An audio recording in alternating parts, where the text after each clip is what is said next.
83 minute 71 बार थपथपाई गई मेज, 14,417 शब्दों का बजट भाषण और उस बजट में अपने लिए राहत तलाशती मिडिल क्लास की हैरत ज़दा आंखें। टूटा हुआ लश्कर का भरम देख रहे हैं, टूटा हुआ लश्कर का भरम देख रहे हैं और जिल्ले इलाही के करम देख रहे हैं। ताकत का नशा अक्ल पे हावी है तुम्हारी, तुम देख न पाओगे जो हम देख रहे हैं। मैंने तो यह भी सुना है कि वित्त मंत्री जी जो चीज खुद नहीं खाती हैं उसके दाम से उनका कोई लेना देना नहीं होता। ये चूनर धानी धानी भूल जाते, ये पुरवा की रवानी भूल जाते, जो आकर 4 दिन गांव में रहते तो सारी लंतरानी भूल जाते। इलेक्टोरल बॉन्ड खरीदने के नाम छुपाने वाली सरकार, इलेक्टोरल बॉन्ड खरीदने वालों के नाम छुपाने वाली सरकार इन दिनों आम के ठेला लगाने वालों के नाम जानना चाहती है। मुझे तो होटलों, ढाबों या आम के ठेलों पर नेम प्लेट लगवाने वालों से पूछना है कि कभी खून की बोतल पर देखा है किसी का नाम लिखा हुआ? जनता ने 63 सीटें कम क्या कर दी, ये सरकार तो अमृतकाल का नाम लेना ही भूल गई।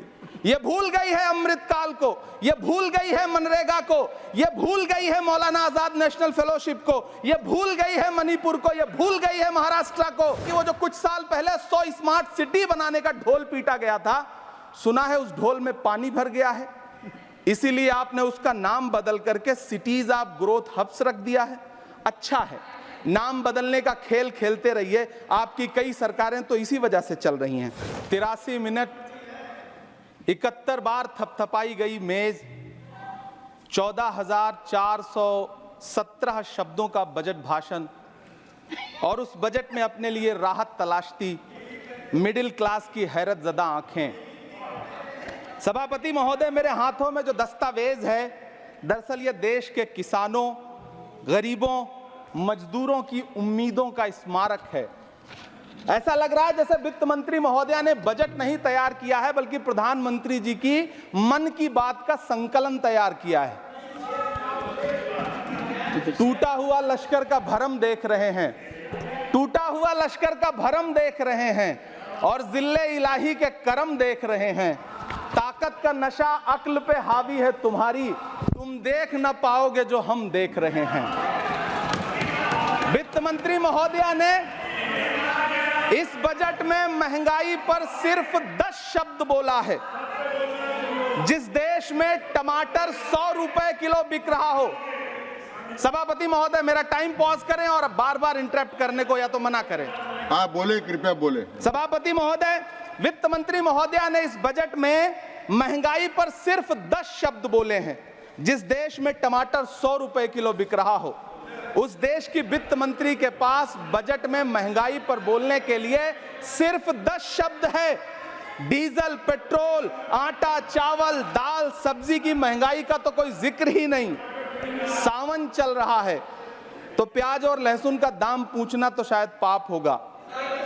मैंने तो यह भी सुना है कि वित्त मंत्री जी जो चीज खुद नहीं खाती हैं उसके दाम से उनका कोई लेना देना नहीं होता। लेकिन इस बार बजट पेश करने के लिए पार्लियामेंट आने से पहले वित्त मंत्री जी ने दही और चीनी खाई थी। अब तो उनसे यह पूछा जा ही सकता है कि उन्हें दही, दूध और चीनी का रेट तो इन दिनों पता ही होगा। क्या उसे सस्ता करवाएंगी या नहीं सस्ता करवाएंगी? अगर पता है तो कृपया सस्ता करवाइए, क्योंकि इसी चीनी ने अमेठी में एक मंत्री महोदया का राजनीतिक कैरियर कड़वा कर दिया। सभापति महोदय, अपने शीश महलों में बैठे हुए सरकार के सांसद और मंत्री कह रहे हैं कि महंगाई कम हो रही है। संसद की कैंटीन से बाहर निकल करके एक चाय का कप खरीदिए, तब समझ में आएगा कि महंगाई कम हो रही है या बढ़ रही है। किसी एक दिन अपनी किसी मजदूर की तरह अपनी दिन भर की दिहाड़ी लेकर के बाजार जाइए और अपने बच्चों के लिए राशन खरीदिए, तब पता चलेगा कि महंगाई कम हो रही है या नहीं हो रही है। यहां बैठ करके बड़ी बड़ी बातें करना आसान है। ये चूनर धानी धानी भूल जाते, ये पुरवा की रवानी भूल जाते, जो आकर 4 दिन गांव में रहते तो सारी लंतरानी भूल जाते। सभापति महोदय, इलेक्टोरल बॉन्ड खरीदने के नाम छुपाने वाली सरकार इलेक्टोरल बॉन्ड खरीदने वालों के नाम छुपाने वाली सरकार इन दिनों आम के ठेला लगाने वालों के नाम जानना चाहती है। मुझे तो होटलों, ढाबों या आम के ठेलों पर नेम प्लेट लगवाने वालों से पूछना है कि कभी खून की बोतल पर देखा है किसी का नाम लिखा हुआ?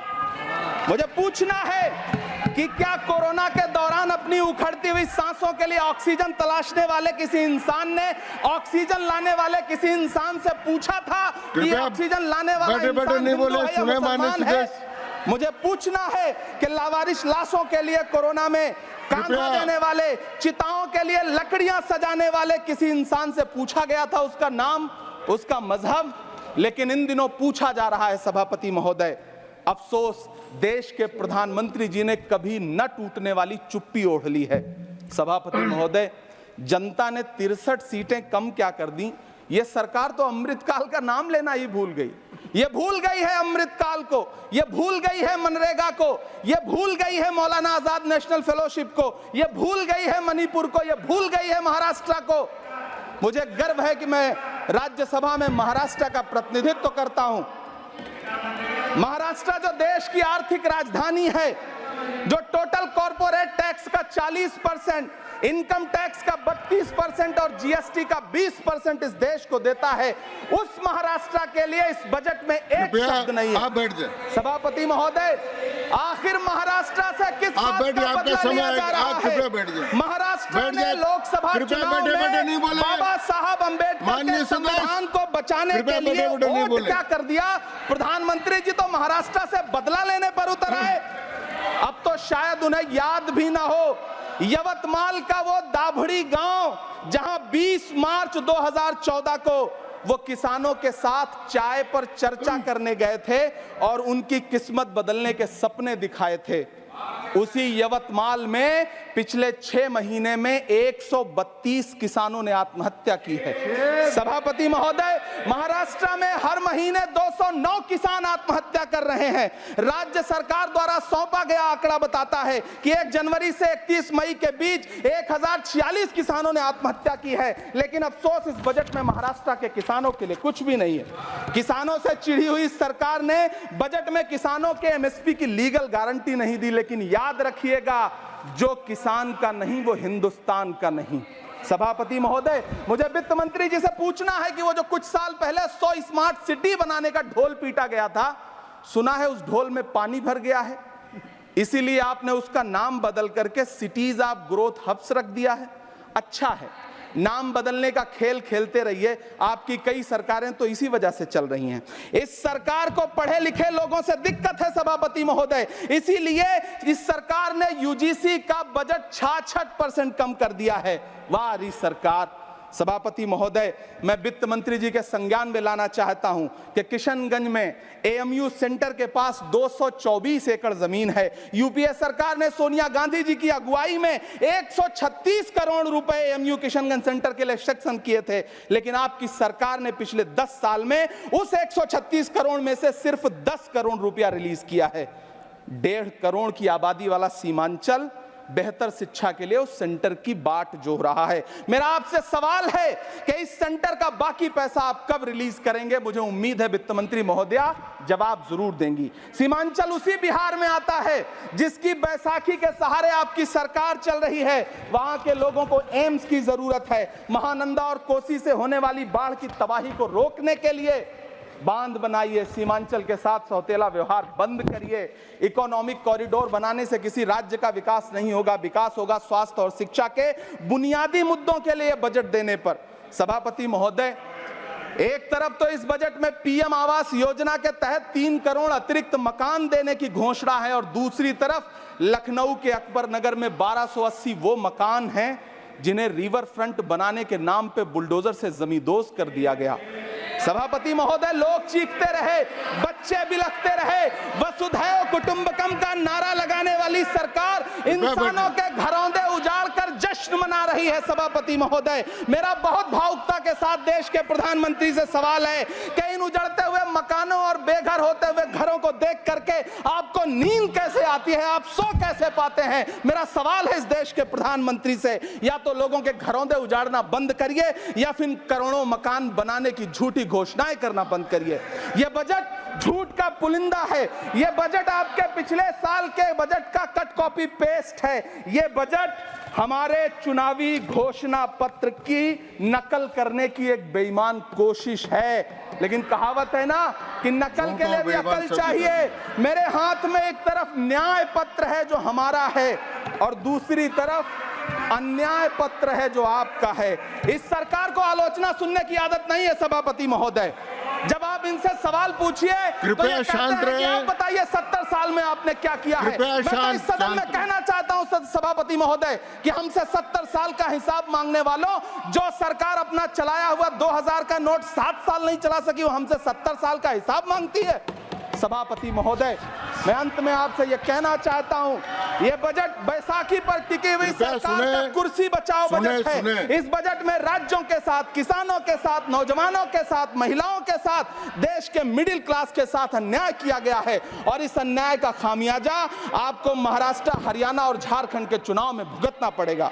सभापति महोदय, इस सरकार ने नोटबंदी लगाकर देश की आम जनता की पूंजी छीन ली। बैठे नहीं बोले, कृपया। टैक्स लगा करके छोटे व्यापारियों के कारोबार छीन लिए, पेपर लीक करवा करके युवाओं की आंखों से नौकरी के सपने छीन लिए, अग्निवीर लाकर देश के जवानों की उम्मीदें छीन ली, बुलडोजर लगाकर लोगों के आशियाने छीन लिए, महंगाई लाकर देश की जनता की थाली से निवाले छीन लिए और नारा लगाया कि हम तो सेवक हैं, 18-18 घंटे काम करते हैं। इन्हीं लोगों के लिए किसी ने शेर कहा है कि जो सच और झूठ में दूरी है वो दूरी समझते हैं।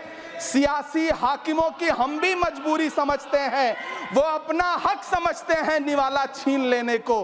डकैती को बहुत से लोग मजदूरी समझते हैं। हमें पता है कि कैसी मजदूरी की जा रही है। सभापति महोदय, मैं यहाँ खड़ा होकर के अंत में आपसे कहना चाहता हूं कि इस बजट में तमाम राज्यों के साथ अन्याय किया गया है। इस बजट में युवाओं के साथ अन्याय किया गया है, महिलाओं के साथ अन्याय किया गया है और खास तौर से महाराष्ट्र के लिए कुछ नहीं रखा गया है। महाराष्ट्र बाढ़ से जूझ रहा है। पानी बरसने से वहां 1500 से ज्यादा लोग मारे गए हैं।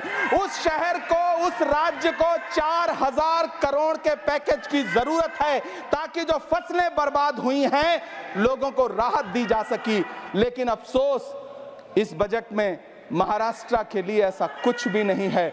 मैं आखिर में यह कहना चाहता हूं कि पिछले 7 दिन से इस बजट का बड़ा ढिंढोरा पीटा जा रहा है। इसे महान बताया जा रहा है, लेकिन कौन महान बता रहा है? सत्ता पक्ष के लोग, उन्हें तो बताना ही है। क्योंकि मैं अवध क्षेत्र से आता हूं, प्रतापगढ़ से, नीरज भाई भी अवध और पूर्वांचल से आते हैं। वहां एक कहावत है कि बिटिया की तारीफ किसने की? बिटिया की महतारी ने, यानी कि बेटी की प्रशंसा किसने की? मां ने। तो इस बजट की तारीफ सत्ता पक्ष करे तो करेगा ही, लेकिन विपक्ष के एक भी सांसद से आप पूछिए कि क्या उसके राज्य को कुछ मिला है, तो वो ये कहेगा कि नहीं, कुछ भी नहीं मिला है।